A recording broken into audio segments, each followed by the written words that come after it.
ಕೇರಳ ಬಿಜೆಪಿಯ ಪ್ರಮುಖ ನಾಯಕ ಕೆ ಸುರೇಂದ್ರನ್ ಎಲೆಕ್ಷನ್ ಟೈಮಲ್ಲಿ ಮಂಜೇಶ್ವರಕ್ಕೆ ಹೆಲಿಕಾಪ್ಟರ್ನಲ್ಲಿ ಬರ್ತಾರೆ.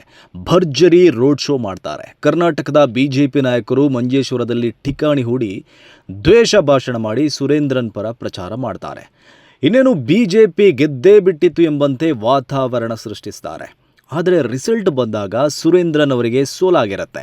ಮಂಜೇಶ್ವರದ ಮಣ್ಣಿನಲ್ಲಿ ಮುಸ್ಲಿಂ ಲೀಗ್ ಅಭ್ಯರ್ಥಿಯನ್ನು ಸೋಲಿಸಲು ಕೇರಳದ ಬಿಜೆಪಿಯ ಪ್ರಮುಖ ನಾಯಕನ ಕೈಲಿ ಈವರೆಗೂ ಸಾಧ್ಯ ಆಗಿಲ್ಲ. ಮಂಜೇಶ್ವರದಲ್ಲಿ ಸತತ 4ನೇ ಸಲ ಸೋತಿರುವ ಸುರೇಂದ್ರನ್ ಕೇರಳದ ಸೋಲಿನ ಸರದಾರ ಎನಿಸಿಕೊಂಡಿದ್ದಾರೆ. ಕೇವಲ ಮಂಜೇಶ್ವರದಲ್ಲಿ ಮಾತ್ರ ಅಲ್ಲ, ಈವರೆಗೆ ಸುರೇಂದ್ರನ್ ಸ್ಪರ್ಧೆ ಮಾಡಿರುವ 10 ಎಲೆಕ್ಷನ್ಗಳನ್ನು ಅವರು ಸೋತಿದ್ದಾರೆ. ವಿಧಾನಸಭೆ ಚುನಾವಣೆ, ಬೈ ಎಲೆಕ್ಷನ್ ಮತ್ತು ಲೋಕಸಭೆ ಚುನಾವಣೆಗಳು ಸೇರಿದಂತೆ ಒಟ್ಟು 10 ಚುನಾವಣೆಗಳಲ್ಲಿ ಸುರೇಂದ್ರನ್ಗೆ ಸೋಲಾಗಿದೆ. ಸುರೇಂದ್ರನ್ ಈಗ ಕೇರಳದ ಸೋಲೇಂದ್ರನ್ ಆಗಿದ್ದಾರೆ. 2009ರಲ್ಲಿ ಕಾಸರಗೋಡು ಲೋಕಸಭೆಯಲ್ಲಿ ಮೊದಲು ಸೋಲು ಕಂಡ ಸುರೇಂದ್ರನ್ 2011ರಲ್ಲಿ ಮಂಜೇಶ್ವರ ವಿಧಾನಸಭೆಯಲ್ಲಿ ಸೋಲುಂಡ್ರು. ಮತ್ತೆ 2014ರಲ್ಲಿ ಕಾಸರಗೋಡು ಲೋಕಸಭೆಯಲ್ಲಿ ಸೋಲಾಯಿತು. 2016ರಲ್ಲಿ ಮಂಜೇಶ್ವರ ವಿಧಾನಸಭೆಯಲ್ಲಿ ಸೋತರು. 2019ರ ಲೋಕಸಭಾ ಚುನಾವಣೆಯಲ್ಲಿ ಕ್ಷೇತ್ರ ಬದಲಿಸಿ ಪತ್ತನಂತಿಟ್ಟನಲ್ಲಿ ಸ್ಪರ್ಧಿಸಿದರು. ಅಲ್ಲೂ ಸೋಲಾಯಿತು. 2019ರಲ್ಲಿ ಕೊನ್ನಿ ವಿಧಾನಸಭೆ ಉಪಚುನಾವಣೆಯಲ್ಲಿ ಸೋತರು. 2021ರಲ್ಲಿ ಅಸೆಂಬ್ಲಿ ಚುನಾವಣೆಯಲ್ಲಿ ಮಂಜೇಶ್ವರ ಮತ್ತು ಕೊನ್ನಿ ಎರಡೂ ಕಡೆ ಸ್ಪರ್ಧಿಸಿ ಎರಡೂ ಕಡೆಯೂ ಮುಗ್ಗರಿಸಿದರು. 2024ರ ಲೋಕಸಭಾ ಚುನಾವಣೆಯಲ್ಲಿ ಪ್ರಿಯಾಂಕಾ ಗಾಂಧಿ ವಿರುದ್ಧ ವಯನಾಡಿನಲ್ಲಿ ಹೀನಾಯವಾಗಿ ಸೋತರು. ಈಗ ಮಂಜೇಶ್ವರದಲ್ಲಿ ಮತ್ತೊಮ್ಮೆ ಹೀನಾಯವಾಗಿ ಸೋತಿದ್ದಾರೆ.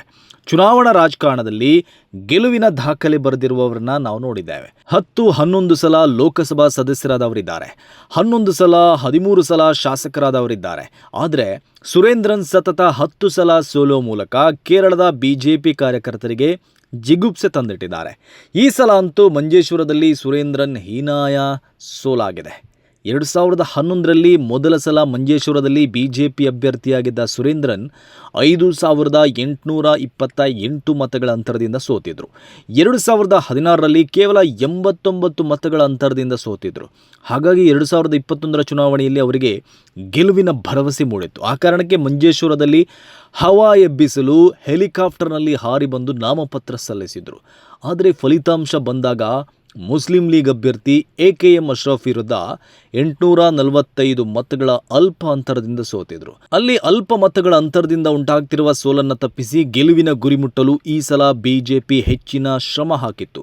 ಕರ್ನಾಟಕದ ಕರಾವಳಿಯ ಕೇಸರಿ ನಾಯಕರನ್ನ ಮಂಜೇಶ್ವರಕ್ಕೆ ಕಳಿಸಿಕೊಟ್ಟಿತ್ತು.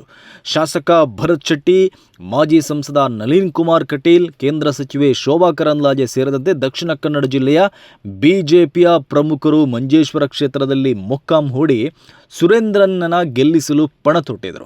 ರಣತಂತ್ರಗಳನ್ನು ರೂಪಿಸಿದ್ರು. ದ್ವೇಷ ಭಾಷಣಗಳನ್ನು ಮಾಡಿದ್ರು.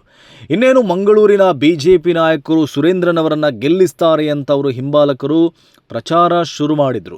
ಮಂಜೇಶ್ವರದಲ್ಲಿ ಬಿಜೆಪಿ ಖಾತೆ ತೆರೆಯಲಿದೆ ಅಂತ ವಿಶ್ವಾಸದಲ್ಲಿದ್ದರು. ಆದರೆ 2026ರ ಮಂಜೇಶ್ವರ ವಿಧಾನಸಭಾ ಚುನಾವಣೆಯಲ್ಲಿ ಬಿಜೆಪಿ ಹಿಂದೆಂದೂ ಕಾಣದ ಹೀನಾಯ ಸೋಲನ್ನು ಕಂಡಿದೆ.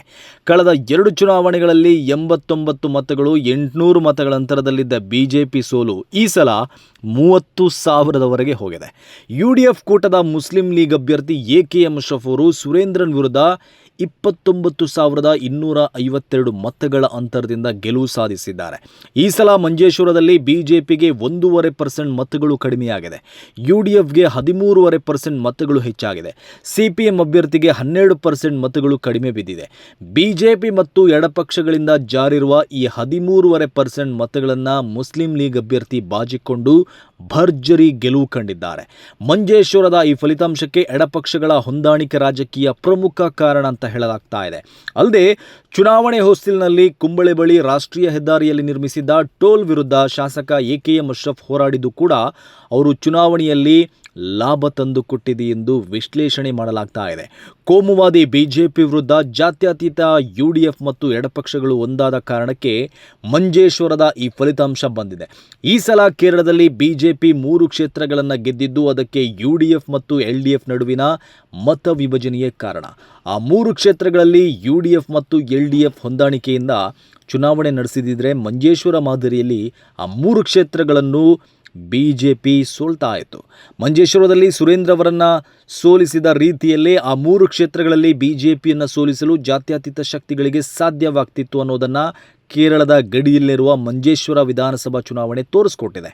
ಕೇರಳದ BJP ನಾಯಕ ಕೆ ಸುರೇಂದ್ರನ್ ಅವರ ದುರಾದೃಷ್ಟ ಅಂದರೆ ಕೇರಳದಲ್ಲಿ BJP ಸೋಲಿನ ಸುಳಿಯಿಂದ ಮೆಲ್ಲನೆ ಹೊರಗೆ ಬರ್ತಾ ಇದೆ. ಆದರೆ ಸುರೇಂದ್ರನ್ ಅವರನ್ನು ಸೋಲು ಬೆನ್ನಟ್ಟುತ್ತಲೇ ಇದೆ. ಈ ಸಲ BJPಯಿಂದ 3 ಶಾಸಕರು ಆಯ್ಕೆಯಾಗಿರುವಾಗಲೂ BJPಯ ಗೆಲ್ಲುವ ಅಭ್ಯರ್ಥಿ ಎಂದು ಬಿಂಬಿತವಾಗಿದ್ದ ಸುರೇಂದ್ರನ್ ಸೋತಿದ್ದಾರೆ. ಅದು ಕೂಡ ಹೀನಾಯವಾಗಿ ಸೋತಿದ್ದಾರೆ. ಸುರೇಂದ್ರನ್ ಅವರು ಸೋಲಿನ ಸುಳಿಯಿಂದ ಹೊರಗೆ ಬರ್ತಾನೇ ಇಲ್ಲ. ಚುನಾವಣೆ ಸೋಲು ಅನ್ನೋದು ಸುರೇಂದ್ರನ್ಗೆ ಕಾಮನ್ ಆಗಿಬಿಟ್ಟಿದೆ. ಸುರೇಂದ್ರನ್ ಅವರ ಸರಣಿ ಸೋಲುಗಳು ಈಗ ಕೇರಳದ BJP ಕಾರ್ಯಕರ್ತರಿಗೆ ನಿರಾಸೆ ಮಾತ್ರ ಅಲ್ಲ, ಜಿಗುಪ್ಸೆ ತಂದಿದೆ. ಇಷ್ಟು ಸಲ ಸೋತರೂ ಮತ್ತೆ ಸುರೇಂದ್ರನ್ಗೆ ಮಣೆ ಹಾಕ್ತಾ ಇರೋದಕ್ಕೆ BJP ಒಳಗಡೆಯೇ ಈಗ ಅಸಮಾಧಾನ ಶುರುವಾಗಿದೆ. 5 ವರ್ಷಕ್ಕೊಮ್ಮೆ ಹೆಲಿಕಾಪ್ಟರ್ನಲ್ಲಿ ಬಂದು ವೋಟ್ ಕೇಳಿದರೆ ವೋಟ್ ಹಾಕಲು ಮಂಜೇಶ್ವರದ ಜನರು ಮೂರ್ಖರಲ್ಲ ಅನ್ನೋದು BJPಗೆ ಈಗ ಅರಿವಾಗಿದೆ.